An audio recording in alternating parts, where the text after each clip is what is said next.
Halo, halo semua. Assalamualaikum. Ketemu lagi sama aku sama Mbak Hani gitu ya di fundamental lesson ini. Di lesson ini kita akan menjelaskan dan sharing-sharing gitu ya tentang apa sih online course manager, gimana dunia remote gitu biar teman-teman sebelum mulai ada gambaran.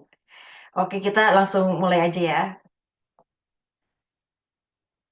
Jadi pertama-tama what is remote work gitu karena ya udah teman-teman pasti udah tahu lah remote work itu apa. Cuman remote work itu yang kayak gimana sih? Jadi remote work itu is a work style that allows professional to work outside of traditional office.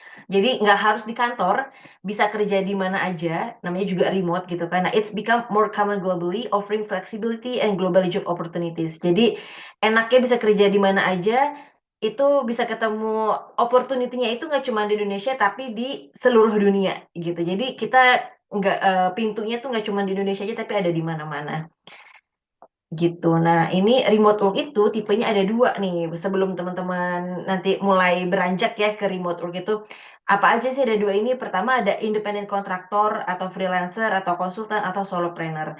Nah, ini mereka itu yang kayak gimana biasanya model kerjanya? Biasanya model kerjanya itu hire per project or by retainer. Retainer itu bisa bulanan gitu ya kayak langganan. Jadi kayak ya udah memang bulanannya ke klien tersebut atau ke perusahaan tersebut. Nah, ini siapa aja nih biasanya yang menawarkan service ini? Biasanya ada virtual assistant, freelance, designer, atau freelance apapun gitu ya. Nah, bahkan sekelas CMO, CFO, dan CEO aja itu juga ada istilahnya fractional. Jadi kalau biasanya kan banyak ya sekarang itu industri di startup, mereka sebenarnya butuh nih seorang leader gitu ya yang levelnya tuh udah level strategis kayak CMO itu Chief of Marketing. So seharusnya CMO ya, oh ya, Chief of Marketing Officer, sorry. Terus ada Chief of Financial Officer, ada Chief of Operation Officer. Jadi mereka ini startup ini udah butuh yang levelnya strategis dan ini juga ada istilahnya freelance di bidang ini gitu. Jadi mereka nggak terikat sama suatu perusahaan. Kayak biasanya mereka ada ketentuan gitu, bisa kerja cuma 3 hari atau 2 hari dan mereka akan ada di sana sampai kapan, sampai bisa ngelatih timnya atau seperti apa gitu. Jadi sekarang udah kayak bidang apapun, kerjanya apapun itu sudah bisa dikategorikan sebagai independent kontraktor kayak gitu. Jadi nggak mesti yang harus pegawai full time atau pegawai tetap gitu ya. Kalau di Indonesia kan pembagiannya pegawai tetap, pegawai kontrak gitu. Nah, itu nggak mesti kayak gitu sekarang kerjanya. Jadi kita bisa jemput bola, kita bisa membranding diri kita sesuai dengan expertise kita.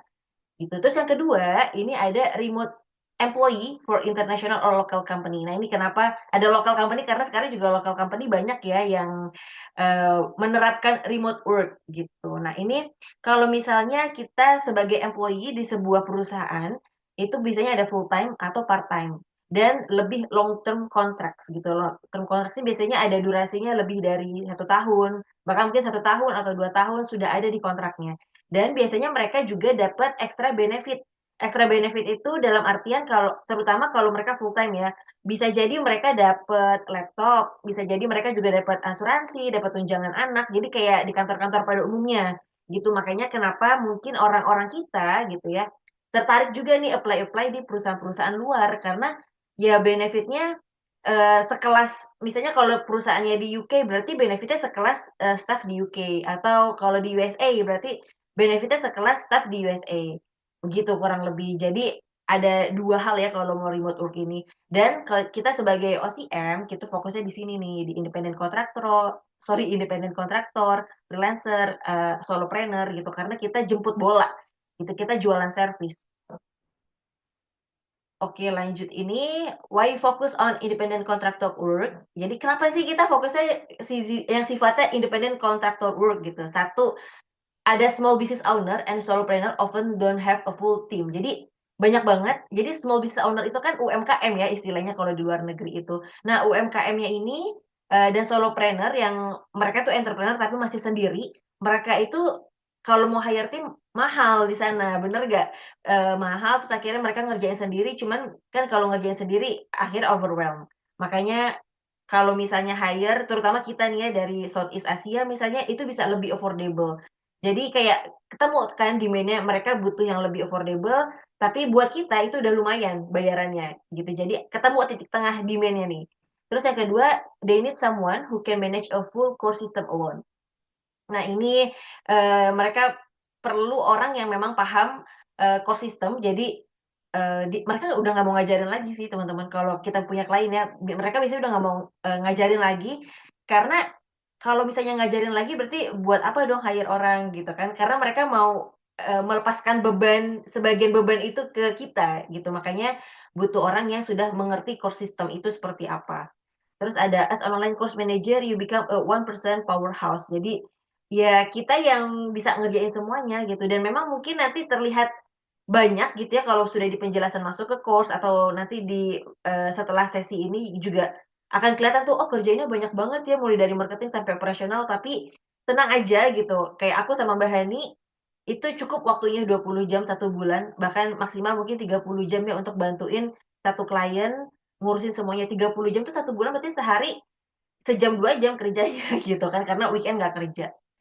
This approach is more flexible, scalable, and relevant in the growing gig economy gitu. Jadi again gitu ya teman-teman, sekarang lagi gig economy yang mana orang-orang sudah mulai, familiar dengan sistem ini, kayak gitu. Nah ini, tentang gig economy itu sendiri, jadi global companies increasing really on freelancer of flexibility and efficiency. Ini sebenarnya di US, tapi biasanya tren di US itu nanti akan lama-lama diikuti sama negara-negara lain. Jadi saat ini 36% pendapatan dari, US itu adalah dari independent workers. Independent workers ini mereka adalah gig workers sebenarnya. Kalau teman-teman lihat di sini terdiri dari ada gig and contract, freelance, temporary, contract freelance, and temporary only. Jadi, wow ini nanti trennya akan seperti itu gitu. Aku juga pernah lihat ini ya di Instagram gitu ya dari seorang, gig worker enthusiast, dia bilang tahun 2030 itu ya semuanya juga mungkin bukan semuanya, perusahaan pun juga akan ngelirik banget nih pekerja-pekerja gig worker kayak kita gitu. Karena apa? Karena, dari sisi perusahaan itu akan lebih hemat budget dan juga untuk proses, hiring atau rekrutmennya lebih mudah bagi mereka, kayak gitu. Jadi kita lagi berada di tren gitu, jangan sampai tahun 2030 kita baru mulai. Jadi teman-teman yang sudah mulai belajar tentang, remote work itu udah oke banget sebenarnya, udah mulai dari sekarang-sekarang. Jadi, nah ini what is an online course? An online course is a digital learning product designed to deliver knowledge and skills. Jadi, online course ini termasuk digital product gitu kan. Kalau teman-teman mungkin sering dapat atau terpapar knowledge tentang digital product itu yang downloadable itu nggak melulu itu, tapi termasuk ini online course juga digital product, membership juga digital product. Nah, kayak gitu. Nah, terus di dalam course itu ada apa aja? Di dalamnya ada video lessons, bisa recording, bisa live juga, ada audio konten, ada workbook, ada quiz, ada community discussion. Jadi, semuanya bisa dituangkan di dalam satu online course gitu. Nah, course can over hard skills like, coding or copywriting or soft skill like confident. Jadi course itu ada 2 jenis nih teman-teman, ada hard skill tuh dalam artian bisa terukur tuh ya kayak skill ya, kita upgrade skill, ada terukurnya kalau teman-teman ngerjain ini akan bisa jadi ini. Ada juga yang soft skill kayak confidence sama parenting itu kan soft skill ya, gimana cara ngukurnya gitu, kayak parenting nggak bisa kita nerapin baru 1 hari terus, udah dianggap orang tua dapat nilai A, kan enggak ya gitu. Makanya ada yang hard skill sama soft skill. Dan ini banyak banget, nanti juga dijelasin sama Mbak Hani, di bidang-bidangnya apa aja sih, kayak hard skill, soft skill itu seperti apa contohnya, karena ini banyak banget bertebaran bertebaran. Kalau kita main di Instagram itu banyak banget coach-coach yang nawarin service di kedua ini gitu, hard skill sama soft skill. Okay, so what is an online course manager? Online course manager is a professional who supports the planning, development, delivery, and optimization of online educational program. Jadi inilah kita gitu, kita teman-teman yang akan menjalani ini, teman-teman akan bantu planning, development ini dalam hal bisa marketing juga, bisa juga teman-teman nge-review materinya, tapi bukan nge-review itu dalam artian bisa brainstorming nanti sama klien, materinya kayak gini oke nggak sih gitu, terus durasinya 1 jam untuk recording kepanjangan nggak sih, kayak gitu. Jadi teman brainstorming klien. Dan they act as the operational backbone of a course, ensuring that all moving parts from a tech platform to students communication run smoothly and efficiently. Jadi ini tugasnya course manager. Benar-benar A to Z nih jadi ceritanya ya. A to Z itu mulai dari planning tadi, terus tengah-tengahnya ada apa, tengah-tengah juga ngurusin student kayak gimana, mikirin customer journey itu seperti apa baiknya, yang nantinya juga pastinya akan dibahas di dalam course. Nah, why client need an OCM atau online course manager? Karena mereka itu biasanya adalah solopreneur, masih kerjanya sendiri dan mereka mau mereka mau launching course tanpa harus, hiring multiple people, gitu. Tanpa harus hiring multiple people people ini dalam artian, kan kalau dalam sebuah bisnis harusnya yang ideal adalah, ya udah masing-masing orang itu punya, direktoratnya masing-masing gitu ya. Kayak marketing ya orang marketing, kalau orang sales, orang operasional. Tapi kita mau solopreneur ini mau ada orang yang memang bisa paham semuanya gitu. Jadi akan hemat budget, akan hemat komunikasi juga pastinya. Hemat komunikasi itu dalam artian, ya udah cuma nge-brief 1 orang aja nih gitu.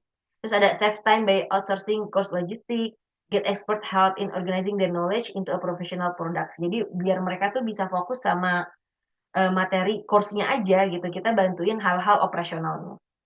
Jadi an OCM offers multi-skill support in one person. You are not just admin, you are strategic executor gitu. Jadi nanti kalau teman-teman juga akan ngalamin gitu ya kalau lagi ada discovery call, klien itu jadi nggak hanya nge-brief kerjaan admin tuh gini-gini, enggak, tapi juga akan ajak brainstorming, baiknya kayak gimana sih proses launching, bagaimana sih proses marketingnya, kurang lebih begitu. Nah ini gambarannya what online course looks like. Jadi kalau kita dulu, sekarang juga masih ada sih gitu kan, sekarang juga masih ada offline course itu ya harus datang ke apa ya bilangnya, ke tempat course-nya, harus ketemu gurunya atau mentornya, terus duduk bareng sama teman-teman yang lain. Nah, kalau teman-teman bayangin juga nih pas masuk ke tempat offline course itu, ke tempat course-nya itu biasanya di ruko atau di gedung, teman-teman akan ada yang nyambut gitu kan, yang nyambut ini ada resepsionis atau admin, gitu. Nah, resepsionis atau admin ini kalau di online course berarti dalam bentuk apa nih?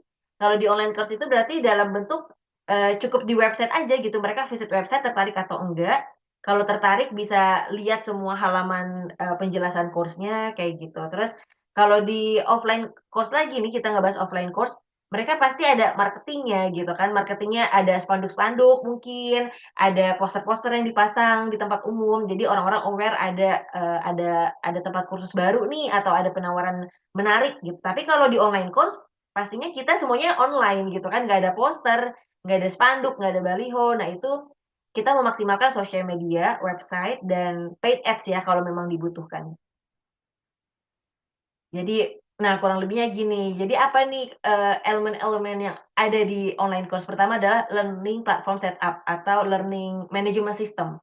Jadi istilahnya tadi ya kalau misalnya offline course itu ada fisiknya, ada gedungnya, ada rukonya. Nah kalau di online course itu, bentuknya adalah learning management system, di mana di sistem ini semuanya tuh all in one ada gitu. Mulai dari tempat simpen course-nya, tempat data student-nya, terus welcoming student juga ada, database student ada, semuanya ada di learning management system ini, gitu. Nah, ini nanti kalau di dalam course kita akan belajar pakai sistem yang Ayo, tapi ada banyak banget learning management system, ada Kajabi, ada Thinkific, Teachable. Cuman satu aja teman-teman pahamin tentang satu platform, aku sama Mbak Hani yakin gitu ya teman-teman bisa beradaptasi sama LMS lainnya. Karena fitur-fiturnya sama, penampakan-penampakannya juga sama gitu ya. Paling mungkin bedanya pasti di UI UX-nya aja gitu, maksudnya experience kita terhadap platform itu seperti apa. Tapi secara garis besar fungsi-fungsinya, fitur-fiturnya itu sama. Terus yang kedua content organization and formatting, terus ada tech integration and automation. Ini, nah ini menarik ya tech integration automation padahal kita bukan orang IT, tapi kita bisa ngelakuin ini karena ini bukan yang coding-codingan gitu, semuanya sudah ada sistemnya, kalaupun nanti butuh ada integrasi segala macam, itu bisa mudah dipelajarinya juga. Karena aku sama Mbak ini bukan orang IT nih gitu, aku orang sastra Jepang, Mbak ini orang, kesehatan ya Mbak. Gitu, terus ini ada Iya. student support and community management. Ini ada course launch and promotion, ini marketing. Ini semua memang banyak teman-teman, tapi nanti kalau memang ketemu klien, bisa diskusi kliennya ini butuh di bagian apa. Karena kalau semuanya mungkin bagi mereka, wah berarti berapa jam nih gitu kan. Nah makanya biasanya sih sejauh ini aku sama klien itu, ya udah klien ngerjain konten sosmed, aku cuma ngedesain misalnya, atau klien yang nulis blog, aku yang, masukin ke websitenya kayak gitu kurang lebih. Nah setelah ini kita akan bahas lebih dalam lagi tentang role and responsibilities-nya. Nah, ini nanti dijelasin sama Mbak Hani ya. Silakan Mbak Hani. Oke, thank you Ardin. Sekali lagi selamat bergabung teman-teman di Growth Loop. Kita senang banget teman-teman udah ambil langkah besar untuk join course ini dan mau upgrade skills-nya. Mudah-mudahan apa yang nanti dipelajari bisa bermanfaat ya. Walaupun nanti output-nya nggak harus jadi online course manager, tapi ya insya Allah semua skills yang dipelajari nanti akan bisa dipakai walaupun output-nya nanti nggak jadi online course manager ya.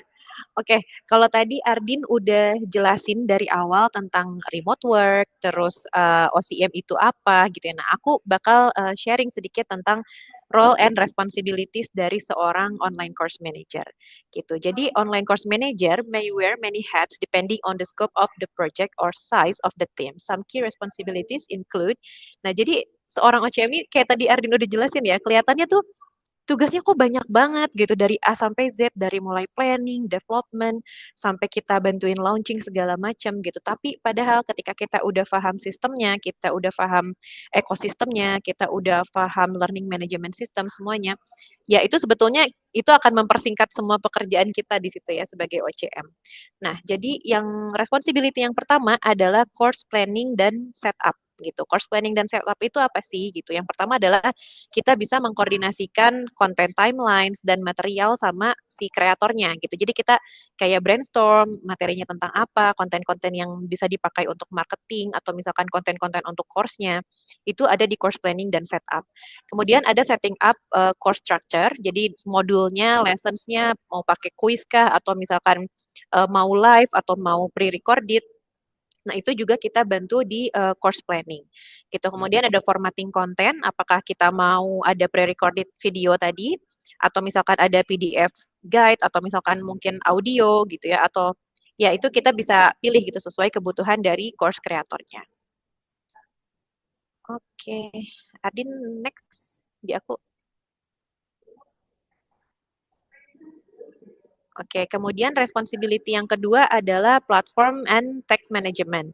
Gitu. Jadi platform and tech management itu apa sih? Dan benar kata Ardin tadi ya, aku sama Ardin ini nggak ada background IT, tapi balik lagi ketika kita bisa paham sebuah LMS atau sebuah sistem ya semuanya udah ada di situ gitu. Jadi yang pertama uploading and organizing materials in LMS platform. Jadi kita bisa bantu untuk upload dan mengorganize semua materi-materi yang ada di LMS.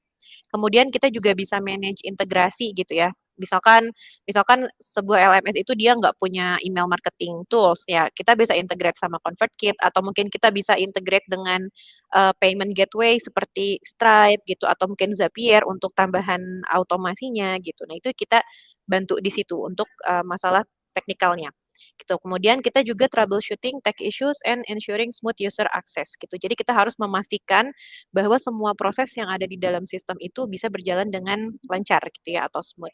Kemudian ada juga email dan communication flow. Jadi email and communication flow ini kita juga bantu untuk creating email automation sequences. Nah, kalau misalkan contohnya gini deh, kayak teman-teman ikutin sebuah free webinar, contohnya free webinarnya Growth Loop ya, atau misalkan teman-teman ketika daftar course Growth Loop, teman-teman masuk ke landing page-nya Growth Loop, kemudian daftar, kemudian payment, dan nanti kan akan dapat seperti welcome email gitu ya atau akses untuk masuk ke course-nya Growth Loop. Nah, kurang lebih seperti itu. Kita nanti yang akan setting di belakangnya gitu ya di back-end-nya seperti apa untuk automation sequences dan semua itu dilakukan secara otomatis. Jadi kita cukup setting satu kali dan nanti itu akan berjalan secara otomatis. Nah, itu nanti yang akan kita pelajari di course.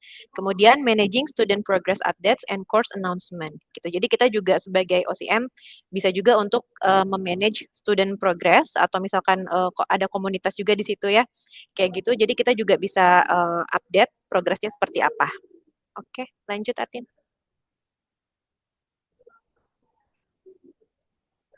Oke, kemudian yang berikutnya ada student experience and support. Jadi ada handling FAQ and tech support queries. Jadi sebetulnya sebagai OCM ini kita nggak harus kerjain semuanya. Maksudnya pada dasarnya nanti ketika eksekusi tuh bisa dikerjain sendiri, tapi bisa juga kita hire tim gitu ya, atau kerja bareng sama tim gitu. Cuman ya ini beberapa responsibilities yang kalau aku sama Arin sih kita kerjain sendiri gitu ya.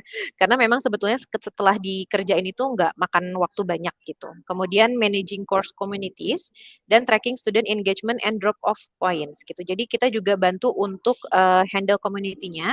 Kecuali misalkan kita juga mau hire kayak community manager itu juga bisa banget gitu ya. Jadi nggak harus selalu semuanya tanggung jawab OCM. Tapi kurang lebih kita harus paham nih karena sebagai OCM kan kita melihatnya apa ya pakai ini ya kalau Arin selalu bilang kayak helikopter view gitu. Jadi kita harus paham dulu nih semua ekosistem yang ada di dalam sebuah course gitu. Kemudian responsibility yang berikutnya adalah launch and marketing coordination gitu. Jadi ada supporting pre-launch timelines. Jadi pre-launch ini apa sih? Contohnya kayak misalkan ketika kita mau promosi sebuah course, sebelumnya akan ada lead magnet kayak free webinar atau free PDF. Nah, kita support dari situ tuh prosesnya gitu. Dari fase pre-launch gitu. Kemudian ada creating or coordinating course sales page, checkout page. Jadi kita bikin apa namanya? Course page-nya ya gitu ya, kayak landing page yang isinya menjelaskan detail dari course itu tersebut gitu. Kemudian gathering testimonials and student feedback for future launches. Jadi kita juga setelah course itu berakhir, misalkan per batch gitu ya, batch satunya selesai ya kita juga bantu untuk kumpulin testimonial gitu atau feedback dari para student. Oke, next. Nah, kurang lebih ini overview of the online course ecosystem. Nah, jadi the online course ecosystem refers to all the components, people, tools, and processes involved in delivering a successful digital learning experience. Nah, jadi ini tuh semua saling berkaitan. Jadi di sini ada content creators atau course creatorsnya, yang kemudian nanti di dalamnya kita ada menggunakan Learning Management System atau LMS, yang nanti akan dipelajari di Growth Loop adalah sistem me.io. Kemudian kita masuk ke email marketing tools juga dan tapi karena kita pakai sistem me.io jadi di dalamnya udah ada email marketing tools juga gitu. Jadi kita nggak perlu pakai tools yang lain. Kemudian ada sales dan funnels. Funnels itu bisa landing page atau sales page gitu ya di mana orang masuk ke page kita kemudian bisa beli produk kita gitu ya.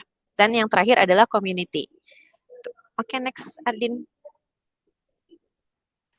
Nah, jadi each course is typically a collaboration between. Nah, jadi ini adalah orang-orang yang terlibat di dalamnya, di dalam sebuah course. Yang pertama udah pasti ada course kreatornya gitu ya, entah itu dia expert atau misalkan dia memang edukator gitu ya, atau misalkan coach gitu ya. Itu jelas ada course kreatornya di situ. Kemudian ada online course manager kita, the person who coordinates the planning, tech system, and smooth delivery. Kemudian ada tech support atau misalkan kita nggak mau eksekusi sendiri, kita biasanya ada tech support, ada VA juga di situ gitu ya. Terus juga ada marketing strategist, copywriter, ini juga opsional. Kemudian juga yang jelas ada students-nya atau participants gitu yang mereka beli produk atau beli course-nya tersebut gitu. Nah, semua people involved ini sebenarnya bisa dikerjakan oleh satu orang OCM gitu. Tapi nanti pada eksekusinya sebetulnya ya bisa kembali ya tergantung kebutuhan masing-masing, kebutuhan klien masing-masing. Gitu. Oke, next. Oke, nah jadi ini the tools used yang biasanya kita pakai. These are the digital platforms and system that power the course. Yang pertama udah pasti kita harus paham yang namanya Learning Management System atau LMS. Jadi used to host and deliver the course. Nah biasanya kalau misalkan teman-teman kemarin udah masuk ke course-nya Growth Loop, nah di sana kan ada teman-teman bisa akses PDF guide, terus bisa akses video ini, fundamental lesson gitu ya. Nah itu kita simpen aset kita di LMS atau Learning Management System. Kemudian yang kedua ada email marketing platform. Jadi kita biasanya pakai untuk kirim onboarding emails atau misalkan kita kirim email sequence gitu ya, email series kayak gitu atau announcement atau mungkin promotion gitu. Kemudian ada funnel atau website builder untuk bikin landing page, sales page, thank you page dan checkout flow. Ini juga karena kita pakai sistem me.io semuanya ada di dalam situ. Jadi itu juga salah satu alasan kenapa kita pilih sistem me.io karena udah apa ya, udah all in one platform gitu. Semua fitur ada di dalam satu platform. Jadi teman-teman nggak usah pusing-pusing. Kemudian juga ada automation tools, ini juga ada di Systeme.io. Tapi teman-teman selain itu juga nanti bisa pakai Zapier atau tools otomasi lain, tapi kita fokus dulu pakai Systeme.io. Kemudian juga ada payment gateway kayak Stripe, PayPal, atau misalkan built-in LMS checkout tools gitu. Biasanya ada LMS-LMS yang dia memang ada built-in payment gateway-nya. Kemudian ada community platform. Nah, kalau community platform ini kalau di Indonesia sendiri sih, karena kan mostly orang-orang Indonesia pakai WhatsApp ya, jadi kita masih pakai WhatsApp gitu. Tapi sebetulnya di Systeme.io sendiri kita udah ada tools untuk fitur untuk community gitu. Oke, next. Oke, jadi ini again lagi ya seperti ekosistem tadi. Jadi ada the course life cycle-nya. Jadi ada mulai dari planning, building, launching, delivering sampai ke post launch. Jadi kurang lebih inilah apa ya prosesnya gitu seorang OCM. Jadi kita bantu dari planning, building, launching, delivering sampai ke post launch-nya seperti apa gitu. Juga ada student experience and engagement. Jadi kita harus memastikan ketika onboarding, ketika ada student yang daftar gitu ya, semuanya easy to navigate gitu. Jadi ketika mereka daftar, ya mereka bisa langsung akses course-nya dan semuanya berjalan dengan lancar gitu. Terus kita juga bisa tracking progresnya gitu. Dan ini juga kembali lagi ya sebenarnya ada klien yang minta kita untuk handle ini, tapi ada juga yang enggak gitu. Jadi ini hanya bagiannya aja. Oke, next Ardin. Oke, nah ini types of clients who hire online course managers gitu. Jadi siapa aja sih yang sebenarnya butuh seorang online course manager? Yang pertama ada online coaches ya, itu udah pasti gitu. Namanya juga online course, pasti online coaches gitu. Jadi ada online coaches pun macam-macam gitu, dibagi macam-macam. Ada business coach, ada life coach, ada wellness coach, ada self love coach gitu ya. Contohnya itu macam-macam banget, banyak banget jenisnya. Nah, kemudian mereka itu often building signature courses or group programs dan need full support with tech, launch planning, and client experience. Nah, jadi biasanya mereka mungkin ada yang udah punya program one on one dan mereka butuh untuk scale up, untuk bikin course yang dalam grup gitu ya. Nah, itu bisa banget untuk kita approach nantinya. Next. Oke, kemudian ada educators and subject expert, bisa kayak teachers, tutors, or professional turning their expertise into digital products.